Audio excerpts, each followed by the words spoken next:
Hey, everybody. Welcome to the Secret Origins podcast. I'm Anna Twomey with Twomey Media, here today with Nic Skovgaard, owner and founder of AlterEgo Marketing. Nic, thanks for being here. Thanks, Anna. I'm really excited to talk to you today about your entrepreneurial journey and how you got there, challenges you faced, because that's a really tough process to go to. And I genuinely admire anybody who chooses to found their own business and keep that going. I'd like to start today by really just kind of digging into your roots and going back to your university days. Can you start us off just talking about what student were you, and did you know exactly what you wanted to do when you got started? Quite the opposite. I was a terrible high school student. I was a terrible college student. I was lazy. I didn't go to class. I didn't do homework. I really struggled through both my high school and my college career because I would always kind of think back and I didn't want to do the things that I didn't want to do. And I wanted to do the things that I wanted to do. And I didn't like rules. I didn't like structure. I didn't like systems. My wife currently says I never do anything the same way twice ever. And I think that really doesn't fit within the educational model, right? They really want you to follow the rules, raise your hand when you go to the bathroom, do your homework, do it in the right order, show your work. I hated all of those things. And so I really struggled as a student. Didn't have any idea what I wanted to do when I went to college. Ended up with a degree in public relations, a minor in marketing, and a minor in journalism. But really fought my way through. I enjoyed college. I always kind of found I could get a C without trying. And a B for me was really difficult. I had to put in a lot of work to get those B's, and an A felt totally impossible. But I was smart enough to sort of manipulate the homework and manipulate the tests that I could get a C without ever going to class. I would just guess my answers and BS my way through. And I think that's a learned skill. I think I got that from college. So I mean, there were wins. I think it was a valuable experience, but I really struggled with some of the structure. A problem solver to me, though. And it's like we've talked before about, it's the fact it's like having that rigid academics doesn't always equate to extreme success. And it sounds like what you've been through, Nic, you became a problem solver in more ways than one. That is a very good word. I think that I gravitate towards solving problems, sometimes to my detriment, but I really do enjoy that. I really do enjoy figuring out how things work, taking them apart. I'm drawn to that. That's awesome. So hardest lesson then learned as a young person, something that really gutted you or set you back. Walk us through that and how you overcame it. If I look kind of back at some of the defining moments in my life, I would tell you that one of the single most defining moments in my entire life is I was fired from a job when I was in my early 20s, roughly. I had graduated college. It was my second job out of college. And at the time, I would have told you it was my dream job. I was working for an agency. I was working for somebody I really, really admired. I did something stupid, and I'll tell the story because everybody always assumes that it's something worse than what it was. But I did something stupid, and I couldn't backpedal fast enough, right? I burned my own bridge. It was my own fault. There's no getting around it.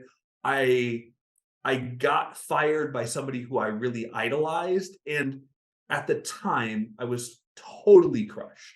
Just so I've told the story, I posted something stupid on Facebook, which I'm sure a million people have done. I basically complained about my employer's reimbursement strategy and how it was taking too long and I wanted my money or whatever. But I was friends with clients and I was friends with people who were on there. And, it was the thing where you post it and 10 minutes later you get a call from your mom and hey, how you doing? Cool. You shouldn't post that. Take that down. And I followed her advice, but way too late. How about that? So anyways, I got canned the next day and it was just gut wrenching. I did not expect it to happen. I was just flattened. It led to a really important life lesson because after that, I kind of had that I'll never work in this town again. I'll never work in this industry again. I'm totally embarrassed. I'm totally just devastated. Everybody was watching. They all knew it happened. Because of course the world revolves around me. Focus of a young person, right? How these little bumps in life, you feel like they're going to define you. But I really struggled to find the next job after that because I had something in mind of what I wanted to do, of where I thought my social status was, where I thought my background was, and I would apply to these jobs and never get a call back. And so I got kind of, desperate of applying for jobs that I thought were beneath me. There's no other way to say that. And so I applied for all these jobs and did all these things. And I would go to these interviews and the interviews would be going great. And then all of a sudden the question would come up hey, so tell us about this thing on your resume. What happened? And then it would just bomb, right? You could see the interviewer's face just totally changed. So to put this in perspective, I got fired by the Arthur agency and Dennis Bouchard, which is still to this day somebody who I look up to, still a role model, still somebody I keep in contact with. And we've had some great conversations about it since then. But I remember I was interviewing for a crappy like management job that I didn't even want. And I'm sitting across from the interviewer, and he's doing the thing where he's got the glasses on the bridge of his nose, and he's like shifting through papers. The interview's going really well. I feel like I'm doing great. He like shifts his papers around, and he gets to this slide. And he's like, "So, tell me, why'd you leave your last job?" And like my face just goes white. Like I just feel myself bombing. And I start just trying to explain my way out of it. Well, this happened and it wasn't my fault. And it was, I'm a victim and, this whole thing. And I'll never forget this face. So he's got his glasses like right on the bridge of his nose, and he's got his papers, and he's doing one of these. And he's just got this look on his face. And I'm like, I'm dead in the water. And he goes, you said they let you go? And he's just going through his papers. And he pauses and he goes, "And that was the Arthur agency, right?" We go, "Yeah." And he goes, "Gotta tell you, that's really strange. I talked to Dennis this morning and he gave you a glowing review." And I just remember just like being absolutely flattened. One, here was this guy who I really looked up to. I worked for, I really idolized him. And, I got fired by him. And of course, when you're young, like, it feels very personal, right? Like, I feel like he must hate me and he must think poorly of me. And I just assumed that everyone who called me, answered the phone, "Oh, Nic, that guy's a terrible guy. Don't hire him. He sucks." Click. And here he is giving this like really glowing, like testimonial review of me while I am explaining my way of how it's not my fault I got fired. And they don't even know. And so like, I kind of look at that failure and like, that became a defining moment for me. And so in that moment, I got this quote: "Experience is what you get when you don't get what you want." And from that exact moment forward, I use that quote in every single interview I have ever had, which, to be honest, wasn't that many. But the question would come up, "Tell me what happens." And I would just start. I would say, like, "You know what? I got fired from that job. But I'll tell you what, I learned a valuable lesson that day. Experience is what you get when you don't get what you want." And I learned that day that I am an employee of my employer 24 hours a day, 7 days a week, 365 days a year. And it's more important than ever that I represent that employer well, no matter what I do. And I learned that lesson the hardest way possible, but I promise it's one I'll never forget. Killed every job interview. Yeah. Because even as somebody who is, I'm almost 40, and I don't want to hire the perfect person. Like, that's not it. I want to hire the person who's like had adversity, who's been through the ringer, who's gotten, their hands dirty and learned some lessons the hard way and then triumph. Like, that's the person I want to hire.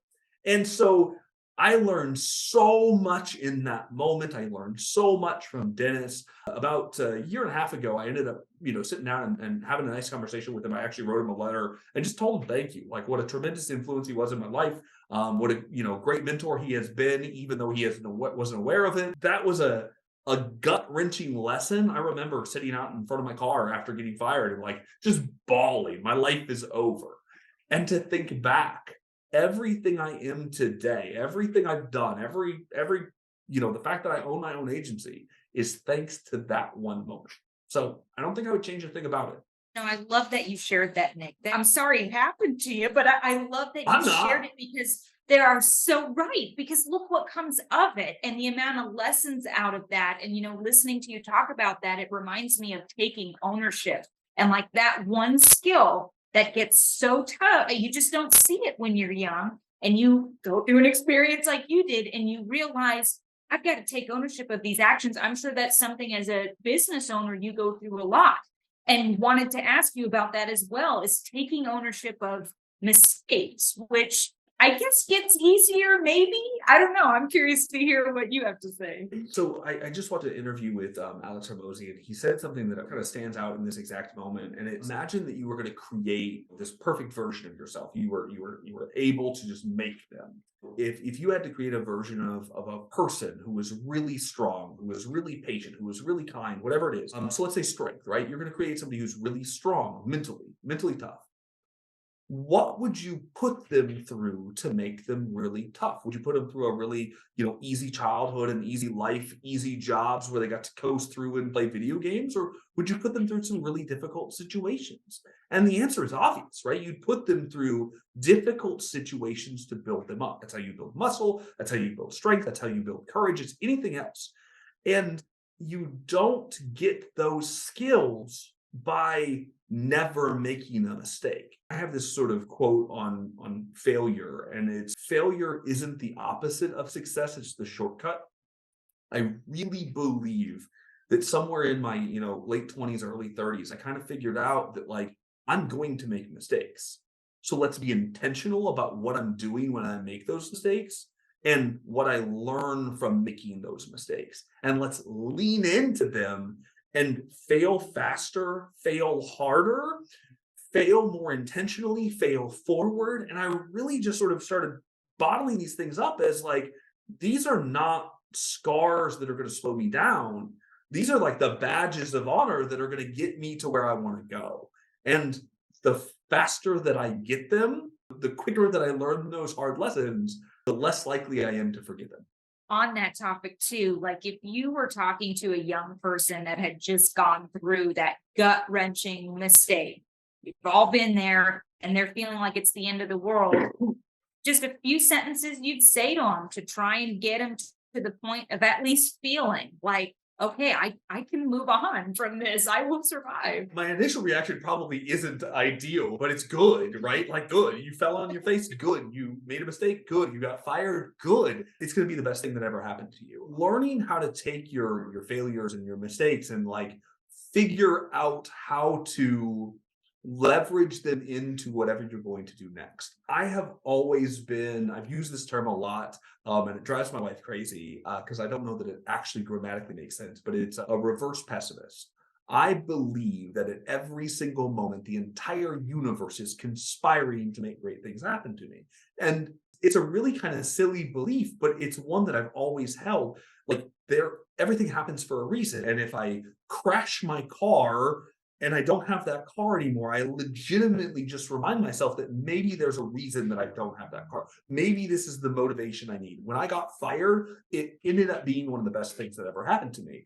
And what would have happened in my life had that never happened? Would I still be there? Would I still be working as a mid-level account manager? Would I, bounce around from corporate job to corporate job? Because I don't think I would have ever done this had I not had that experience and have it in the way that it did. That's a really hard thing to comprehend when you're young. And I think the reason why it's so difficult, so I taught a young entrepreneurship class, and one of the things I would always talk to them about is like this idea of imposter syndrome, this idea that like everybody around you seems like they have it figured out. But what happens is when you think back on your life specifically, all of the things that you've done, you've been in the driver's seat. You've been looking through your eyeballs, you've been listening with your ears 24 hours, 7 days a week, 365 days a year. You've heard every negative thought, you witnessed every single thing you've ever done wrong. And then you look at, let's say, me from this, example, and you're like, that guy's got it figured out. But you're judging me by my 5-minute highlight reel, the 5 best minutes of my life in a compilation video against all of the years of yours, every single moment, every single failure, every single mistake you've ever made, and then like your own criticalness. And I think that that's like one of the biggest mistakes we all make when we're young is we're like, I'm comparing myself. I remember comparing myself to like these agencies that are in Chicago and New York and LA, and they have 5,000 employees and they're in Tokyo. And I'm like, why don't I have cool clients like that? It's like, well, shit, I started this a year ago and they're a 40-year-old company with $100 million invested. Yeah, it's not the same and it's never going to be. Comparing yourself is toxic. Absolutely. No, that leads me right in the next thing I wanted to ask you, which is kind of on the topic of forgiveness. Something, you've talked to us about what you've learned as a young person, the challenges you've been through, but like what's something now that you didn't like about yourself, maybe starting out young, but that you would appreciate now that you kind of see the benefit of now? I want to answer this question in two different ways because when you started asking that question, a thought jumped into my head. And one of the defining inspirations in my early career was a guy by the name of Zay Frank, Z-E space Frank. And he wrote something called an invocation for beginners. It's a YouTube video. You can go watch it today. You mentioned the term of like forgiveness and sort of like looking at yourself and your shortcomings or whatever it is, whatever you don't like about yourself. One of the things that he said is like, I want you to think about your friends and your family, the people you care about most, and how when they fall down or they mess up or they make a mistake or they do something just terrible, you don't stop loving them. You don't call them and say, oh, you got fired from your job. Of course you did, Anna, you dumbass. Right? Like you don't do that. Like I would never do that to a friend. But yet we do it to ourselves. That's the voice that we talk to ourselves in all of the time. And so like the concept that he kind of discussed, and I won't do it as well as he does, but essentially if like take that love and forgiveness and understanding that you would give the people you care about most and extend that to yourself. And that hit me really hard in my 30s of like, I'm so critical of everything that I'm not, that I never stop to appreciate what I am. When I was a young man, probably 16, 17, 18 years old, I worked at a grocery store and I would look around at the valedictorian. I would look around at the school, the captain of the football team, the person who played basketball, the person who was, had a perfect GPA, the person who had this really cool internship or this really cool car. I'd look at all of these people and I would be like, I'm not that, I'm not that, I'm not that. I don't have any of these skills. I don't have any skills. I'm good at being nice to people and talking to people, and anybody could do that. But I think like that's one of those things too, coming back to those CEO students that I would talk about all the time is like, it's really hard because we're born with these skills. They're things we're innately good at. And it's really easy because you've always been good at them. They come naturally to you to like go, oh yeah, those don't count, but I suck at math. Like that's important. And I think that that's that same critical voice of like, I worried so much about so many things as a young man that like they just don't matter, right? Whether you're popular in school and what kind of car you drive and what kind of shoes you have and like, who you hung out with and who was your friend group. And then you look back, I think of my 20-year reunion, I think is coming up, it's 20-year high school reunion. And you look back and you look at all of the people and what they've done with their lives and like, none of that shit matter. Absolutely none of it mattered. Those connections didn't matter. The people didn't matter. Your grade in Spanish didn't matter. Like there are some important overarching things that matter, but really those things that you thought were so important just don't. So to answer the question, like when I came back and like, what did I like about myself? Like I really didn't think I had any talents growing up. I really thought I graduated high school thinking I was dumb. And it took me well into my 30s to realize that I'm not dumb. I just don't see the world the same as everyone else. And book skills and test taking weren't the thing I was good at. I'm good at these things over here. And so I need to put my time in that. I do want to say one more thing on this topic because I think it's really important. If you're in, let's say, high school, I think you just mentioned you're going back for your MBA, right? And let's say you have 5 classes you're taking. And obviously these will relate to an MBA, but let's just do high school classes. You've got your English class, you've got PE, you've got your math class, you've got your science class, and then you've got whatever your specialty course, right? So you've got 5 classes, and you've got an A in this one, an A in this one, a B in this one, a C in this one, and you've got a D in this one. Well, which one do you spend the most time on? You spend all of your time on this D, right? So let's say this is math, right? You're terrible at math. It doesn't come easy to you. You study for math all the time. You fail the quizzes, you fail the tests, you struggle with the homework, and you put all your time over here. Meanwhile, you love science. It comes easy to you. You enjoy reading the book. You do well on the test. You do well on class. You're engaged. You don't spend any time on your A class because it's already an A. You spend all of your time on your D class. And school trains us to focus on how do we become a really good base level of everything. instead of, hey, you know what I'm really good at? This stuff. And in entrepreneurship, especially, people who are specialists get rewarded. The people who are rich aren't good at everything. They're good at one thing and they're really good at it. And you know what they do? Because it's literally what I do. I suck at math. I suck at my taxes. I suck at accounting. I suck at invoicing. I hired an accountant because I can make enough money doing the things that I'm good at to afford to not do the things that I'm bad at. And that is such an important lesson in life. Figure out what you're good at and go freaking do that. Don't waste your time doing the things that make you miserable and that you're bad at. Absolutely. No, investing in yourself that way and honing in and believing in. And, speaking of that, Nic, something that fascinates me, I just got to ask you about this little blast from your past on your resume, the business you started in college, Uncorked Tours. I'm a Yeah. huge wine lover. So I was fascinated to see this. And I feel like that is a perfect example of the person you're describing, somebody that it's like, you know what, I'm going to focus on what I'm good at. Somebody who maybe felt dumb coming out of high school, but then you go and do something like that. Just start Yeah. us at the beginning of it and how that came about. I always had sort of like a weird fascination with like figuring out how to make money, right? The thing is, like, if you talk to me right now, like, I'm terrible with money. Like, I don't actually like money. Money is a game to me because it's the only easy way to keep score of how you're doing. Like, you make more money, you must be doing well.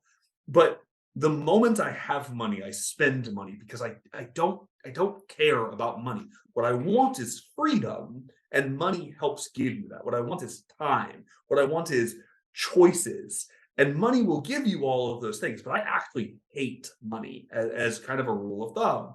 And so, like, as a kid, whether it was like, selling Magic the Gathering cards or mowing lawns or like figuring out how to, reverse engineer something at school, giving people rides for money, I was always fascinated by that. So in college, my girlfriend at the time and I were really interested in wine tours and wineries. And really that Shawnee Hills winery was really just getting off the ground. And there was almost no options for this. And what we realized is that there were people who wanted a wine tour.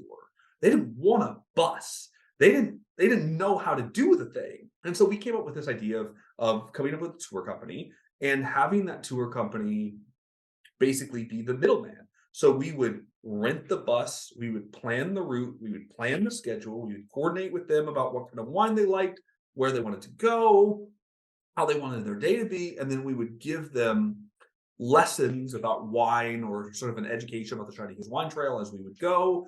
And then once we got there, we would work with the wineries and say, hey, we're going to bring in this group of 40 people to you. Will you give them a tour? And of course, the wineries were thrilled. They want a busload of people, absolutely, especially if you told them they were coming.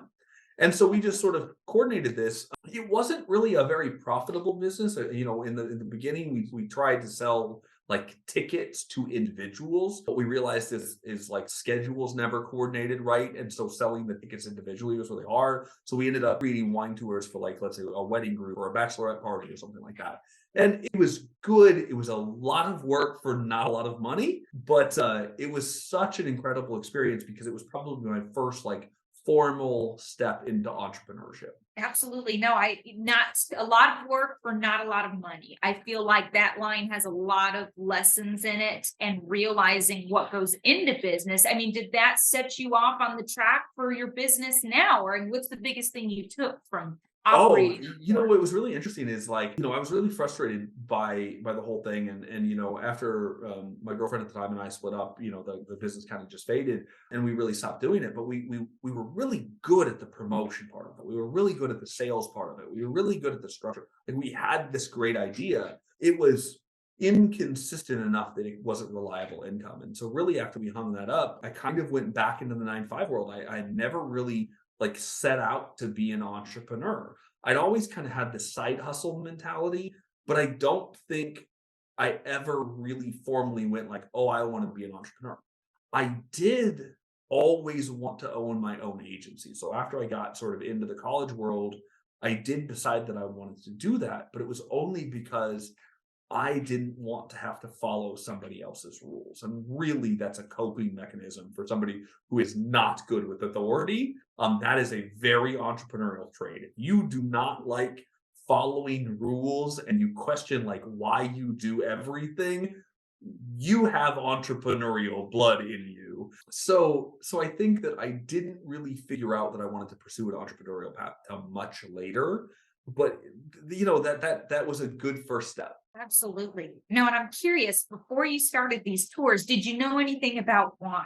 Or did you figure it out when you started the business? And I'm going somewhere with this.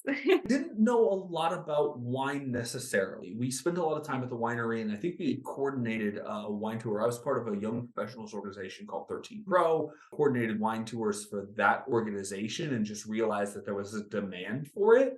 And I think that we kind of just fell into the first one, and it worked well enough that it made sense to keep going. Other than that, we spent a lot of time at the wineries for our own personal enjoyment. And so we had some good connections that way. And where I'm going with this is just showing, I feel like something I've noticed about you is a absolute willingness to try something, even if you're not an expert, and making yourself knowledgeable about it to get the job done. And I feel like that's such a crucial theme. I mean, wine tours, you don't have to be an expert grape grower, right? I mean, it's that energy of like, well, I'm going to figure it out. And I'm kind of curious your mantra on that and how that came to you. When I kind of think back to that sort of like that problem solving mentality that you kind of referenced early on, is that like I've always had this desire to like run towards, whatever crazy thing it is, taking people on an adventure and helping make people get out of the comfort zone. So I've always considered myself kind of a catalyst.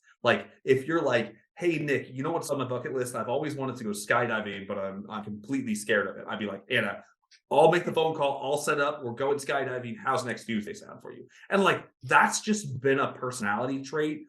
I get really excited by what excites other people. And that kind of plays into that entrepreneurship. It plays into the marketing. It plays into the sales. That energy is so contagious for me. And that's some of the stuff that brings out the greatest joy, is when I can figure out what you love and help you accomplish it. I get so much enjoyment out of that. No, that's a whole mantra. And I feel like that ties into something you've talked about previously, which is the unshakable positive attitude. And I like that line because I feel like at first, some people may cringe and hate on that and say, well, I mean, can you really always be positive? Or I feel like a term people throw around these days is toxic positivity. What makes that Probably. different? So I was about to say, what makes that different from toxic positivity? And if it's not, why is toxic positivity good? Maybe.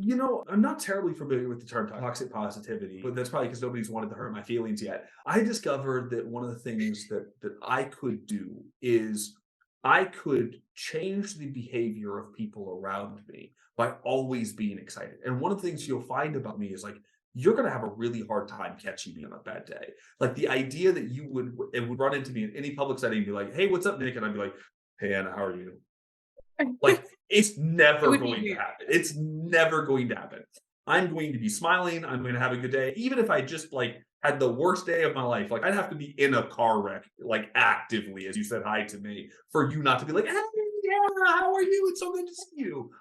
I'm going to bring that energy into every relationship. And the thing is, like, I used to get made fun of for a lot for it. But what I realized is that, like, everybody would make fun of it at the beginning. And then what they'd do is they'd start mimicking it back to me. And then pretty soon, it just became the norm. And so I have a client, and, every time I get on the phone with them, I'd be like, hey, how are you doing? And then they come back way over the top, like, hey, Nick, how are you doing today? And like they were making fun of me at some level. I mean, in a joking kind of way, but really poking fun at it.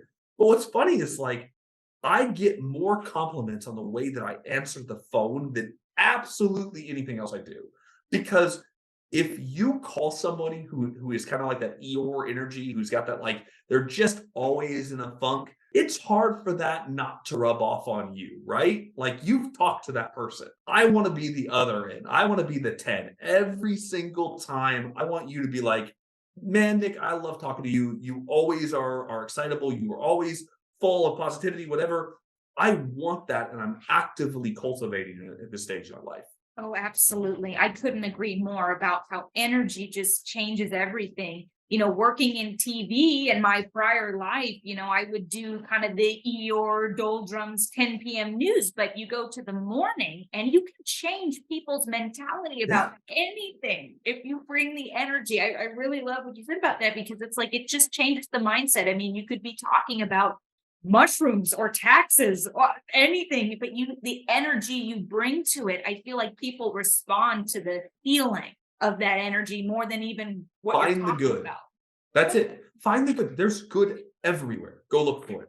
Absolutely. And Nic, I know that you're a husband, you're a dad, and that's a lot to do while also being an entrepreneur. I was saying at the beginning of this, just being an entrepreneur is tough. You add family life onto that, and it's like it's a whole balancing act that I want to hear more from you on, and kind of how you cope with the entrepreneurship hustle culture and the demands while also wanting to be there with your family. I definitely fall into the category of like that hustle culture you hear about a lot. Like I'm in the age group of where that is definitely prevalent. Becoming a dad was probably the most impactful things on my like leadership skills. I just distinctly remember this feeling. This is actually a Zay Frank quote, right? And it's, "No, honey, daddy can't have a tea party right now with you because he's pretending to know how to raise a child." And like, I can't pretend to have a tea party because I'm pretending that I know what I'm doing as a parent. And I think that every parent can relate to that. Is like, when you were a kid, your parents would like say things and you're like, oh, they know what they're talking about. There's a reason behind that. And then you get to be a parent and you're like making all of this up as I go.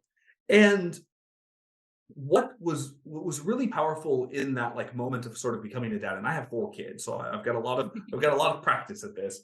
But what was really powerful in those moments of like becoming a dad and watching my kids grow up, especially when they're little, is like, when you're young, it's hard to feel like you have the authority or ability to tell somebody else what to do. And like, I think everybody kind of goes through that leadership struggle of like, am I a leader? Can I give instruction to somebody else? Can I voice my opinion here? Do I have a right to say something? Or and probably more importantly, like, do I have to follow every instruction ever given to me?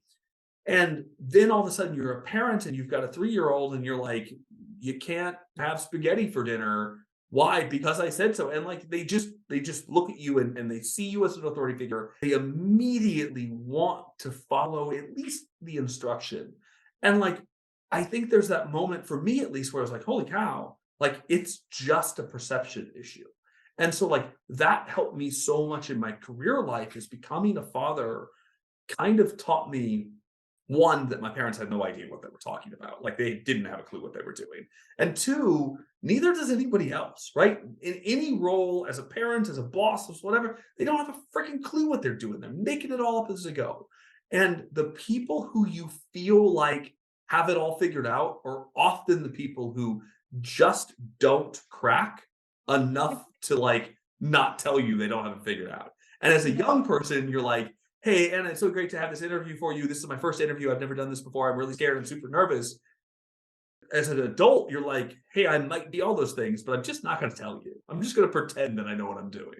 And you get a lot better at that as you grow older, but I don't think it ever goes away. Absolutely. No, I love that, the perception of it. And, I was going to follow that with like a lesson you learn as a dad that helped your business. If you could pick one thing that, okay, I learned this being a dad and it applied to the business world. I'm going to go about this in a roundabout way. So there's a parenting quote. I'm a quote junkie, if you can't tell. There's a parenting quote that I just love. And it is, the voice you talk to your kids with as an adult, as a parent, the voice you talk to your kids with is the voice that becomes the voice that's inside their head as an adult. When you have that moment of, panic or reassurance or whatever, very often like that's your parents' voice. All of the people that you looked up to, those people whispering things in your ear. And when you're dealing with those like internal monologues, a lot of times that's your parents' voice, right? And so one of the things I learned is to be very conscious of like what I tell my kids and why I tell my kids certain things and like what I feed their little brains. And then one day it dawned on me, the same is true of you. The things that you say out loud, your ears hear and your brain processes. So if you say, I'm stupid and nothing ever goes right for me, and I just suck at this, and I'm so bad and nobody likes me and I don't have any friends, your ears hear all that and your brain processes all that. And so this idea of like no negative self-talk ever for any reason. Like you could say, I'm not good at this yet, but you can't say I suck at this. You could be really intentional with telling yourselves things that you want to be true. And like there's this like next level of that that's like affirmations. And I don't necessarily go to that extreme because some of those seem hokey. But I do have a family mantra with my kids. And on the way to school, we go through this family mantra. And it is just like almost this like just conditioning their brain to believe certain things. And we do this every single morning and as often as I can feed it to them. And it's just their ability to like, my kid will be crying and I'll walk up to my daughter, Ari, she was crying the other day. And I go, what do we do when we fall down? She goes, get back up. Get back up. Like, what do we do when we make a mistake? We try again. That is the natural answer to that question in my 12-year-old daughter's head. That's a parenting win.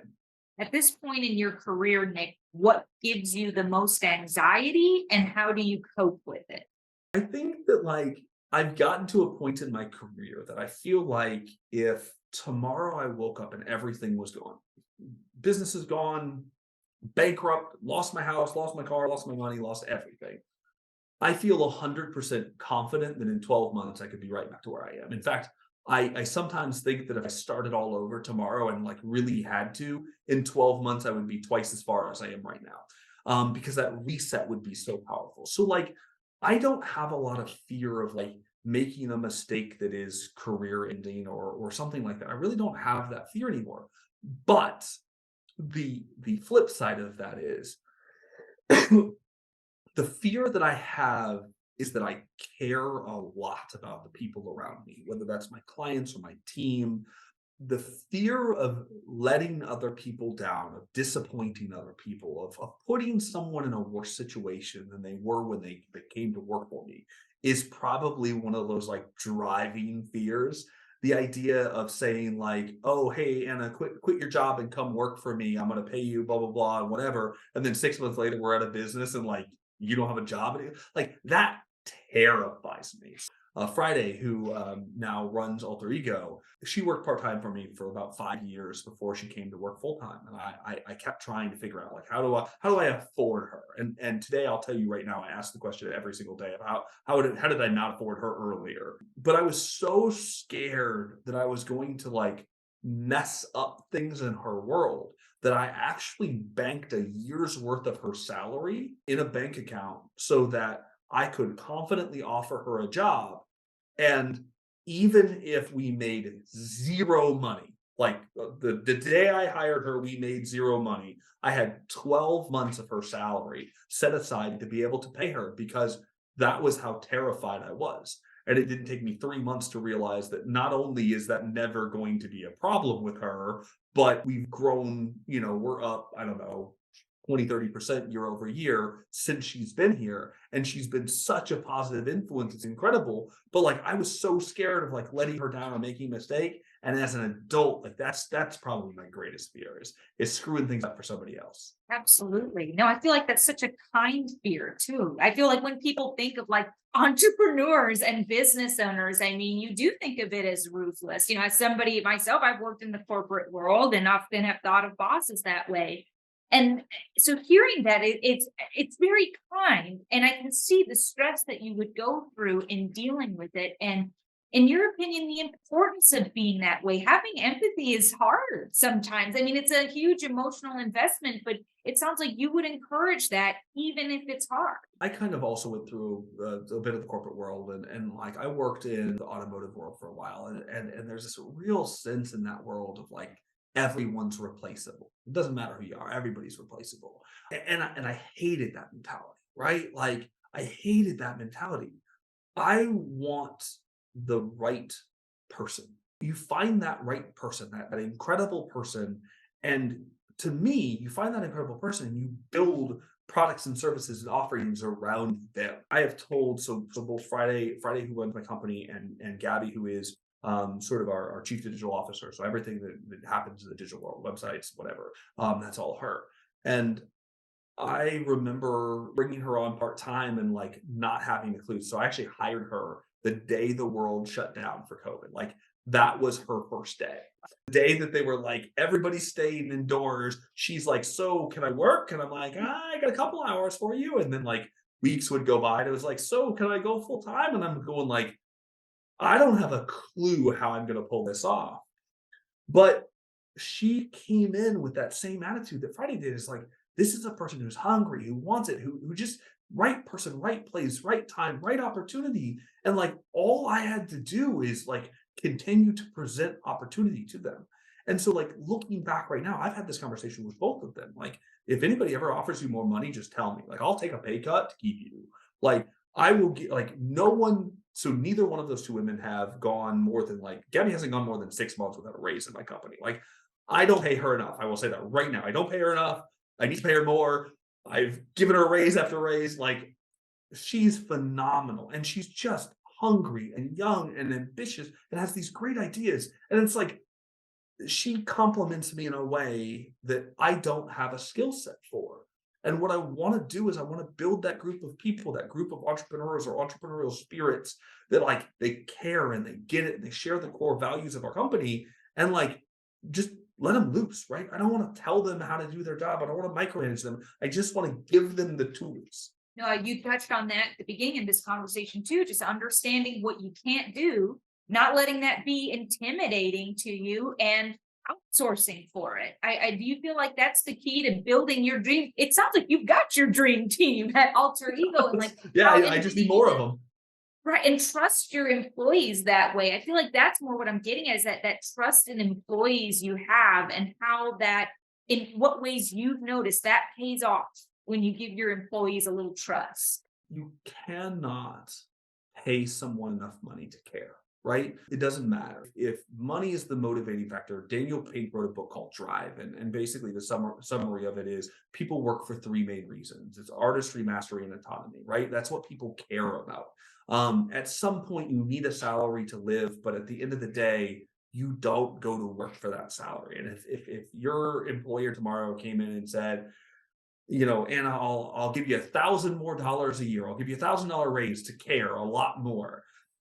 Really, if you take $1,000 and you divide it across, 12 months of your salary and then 26 paychecks or whatever it is, it's an extra cup of coffee. Like, it's not going to make any difference, especially once you get into that middle class range of like, when you have a decent salary, really, it doesn't make any difference. And then I think the magic number, it used to be like $72,000. Once you make more than $72,000, it makes no difference. You can get a $5,000 raise; it will make no difference in your lifestyle. Once you get over like $100,000 or $150,000, like, what's it gonna matter, right? Like, who cares?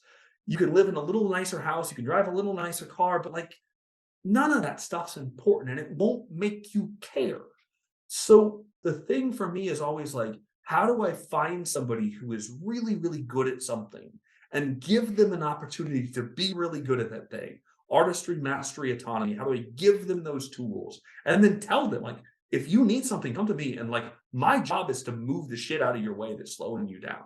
Tell me how I make things better. Tell me how I enable you. I think that's made all the difference for me, because like, I'm not hiring a role, I'm hiring a person. And I want people who are on the team and who care and who fit with the rest of the team. And past that, like, the money will come. Absolutely. Now, I feel like you do a lot of giving back for young people too. And I know something important to you is that Jackson CEO program and mentoring young folks. And I want to talk about that part of you, and like what drives you to do it and what you take away from it as well. I was the facilitator of the Jackson County CEO program for 3 years. I stopped about a year and a half ago ish.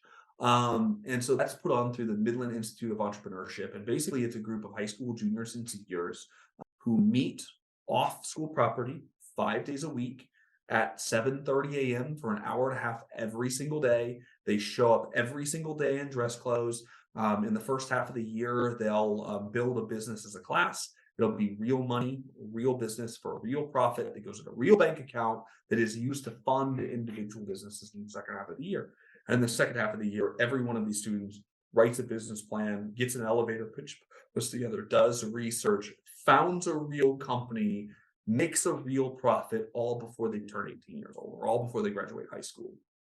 And it was one of the most impactful things that I've ever seen come out of school in my lifetime as a student, as an entrepreneur, as a person in the community. And to me, it was like, this is a program that I needed as a high school student that I wish more high school students had the opportunity to. Um, but it was just such an important program to realize that, like, school doesn't give a lot of kids who were like me opportunity to figure out what they're good at. It doesn't let them break the rules. It doesn't let them sort of experiment and find the things that drive them. Drew Dudley is a TED Talk speaker who everyday leadership, and he gave a TED Talk that just inspired the hell out of me early in my career. It was the first time I ever sort of felt like, okay, maybe I can be a leader. It's this concept of like, you don't have to be the greatest journalist to ever live. You don't have to be the greatest marketing person to ever live.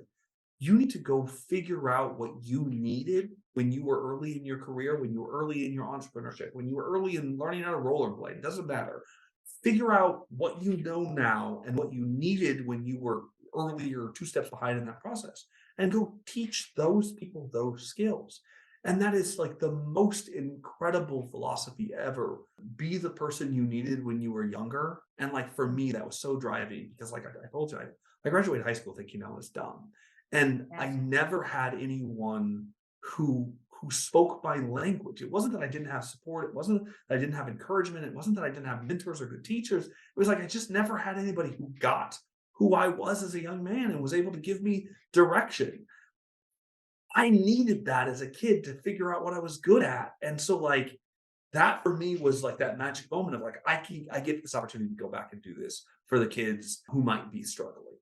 Nic, that was great. Kind of one last ending thought here is going back to your mantra of putting good into the world. Leave us with a nice thought about that. And you've talked about it a lot in this conversation, but why put good into the world? My own personal quote, the only thing I've ever said that I think is worth saving is the secret to life is to put so much good out in the world that it can't help but find its way back to you. And I really do believe, in business, I talk about all the time about creating win-win-win relationships. Like, I want to win. I want you to win. I want the audience to win. And if I don't create win-win-win relationships, then I'm not doing something right.